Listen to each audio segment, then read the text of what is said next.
अस्सलाम वालेकुम students, let's try to cover EDU 406 lecture number 7 in 3 minutes. सबसे पहला जो हमारा टॉपिक है 37 है। इसमें बोर्ड्स का ट्रायंगल रिप्रेजेंटेशन मॉडल पेश किया गया है। बोर्ड्स के अकॉर्डिंग रिफ्लेक्शन 3 स्टेप्स में होती है। सबसे पहला स्टेप होता है एक्सपीरियंस, यानी कि क्लास में क्या हुआ है वो एक्सपीरियंस है, तजर्बा है।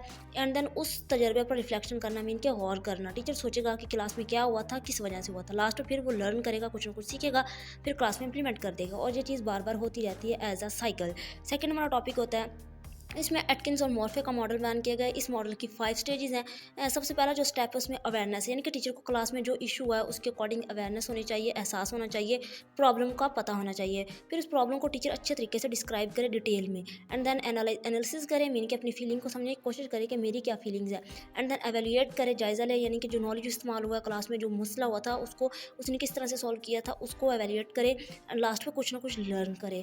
नेक्स्ट हमारा टॉपिक आता है 39 है। इसमें जॉन स्मिथ का फ्रेमवर्क बयान किया गया। ये भी मॉडल 3 स्टेप्स पर मुश्तमिल है।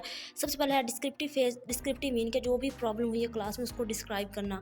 डिस्क्राइब मीन के वजाहत के साथ उसको अच्छे तरीके से डिस्क्राइब करना। इसमें ऑनेस्ट रिव्यू होना चाहिए, मीन के जस्ट स्टूडेंट की गलती ना बयान करना, बल्कि टीचर अपना भी बताए कि मैंने क्या किया था। और डायरी भी लिखी जा सकती है, यानी कि किसी चीज़ को डिस्क्राइब करो तो आप डायरी भी लिख सकते हैं क्लास में जो भी हुआ है। देन है रिफ्लेक्टिव फेज़, यानी कि जो भी क्लास में वहाँ डिस्क्राइब किया गया उस पर सोचना। लास्ट में हमारे पास आता है इमांसिपेटरी फेज़, यानी कि आपने क्या करना है, इंप्रूवमेंट करनी है। जो प्रॉब्लम हुई है उसको आपने इंप्रूव करना है, उसको अच्छे तरीके से। एंड देन या फिर आपने चेंज करना है अपना मेथड। आगे हमारा जो टॉपिक है 41 है। इसमें है आर्ग्रियस और जो शन है, इसके मॉडल है। ये मॉडल जो बताता है कि टीचर कैसे सीखता है रिफ्लेक्शन से। इसमें 2 टाइप्स की लर्निंग की जाती है। टीचर 2 तरह से लर्न करता है।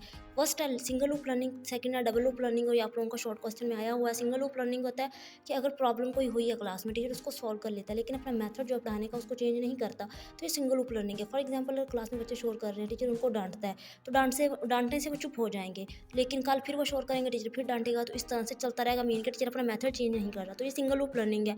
डबल लूप लर्निंग के टीचर क्या करता है, प्रॉब्लम को सॉल्व करता है और उसके बाद अपना मेथड भी चेंज करता है। जो डबल लूप लर्निंग होता है, इनके बिलीव्स और मेथड जो चेंज हो जाते हैं। नेक्स्ट हमारे पास आता है मैजरो का ट्रांसफॉर्मेशनल मॉडल या ट्रांसफॉर्मेशन लर्निंग।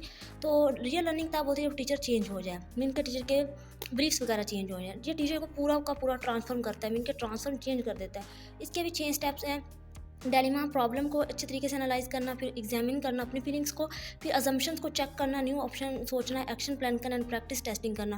लास्ट हमारा है आरपी पे कुछ क्रिटिसिज्म की गई है। क्रिटिसिज्म किस तरह से की गई है कि जो रिफ्लेक्टिव प्रैक्टिस, यानी कि टीचर का जो पढ़ाने का अमल है उस पर गौर फिक्र करने का जो प्रोसेस है, इससे एथिकल कंसर्न्स होते हैं, यानी कि अखलाकी मसले पैदा होते हैं। टीचर क्या करता है, अपने ऊपर जब वो क्वेश्चन उठाता है, स्टूडेंट पर क्वेश्चन उठाते हैं, तो इस तरह से अखलाकियत बंदे की मुतासर होती हैं।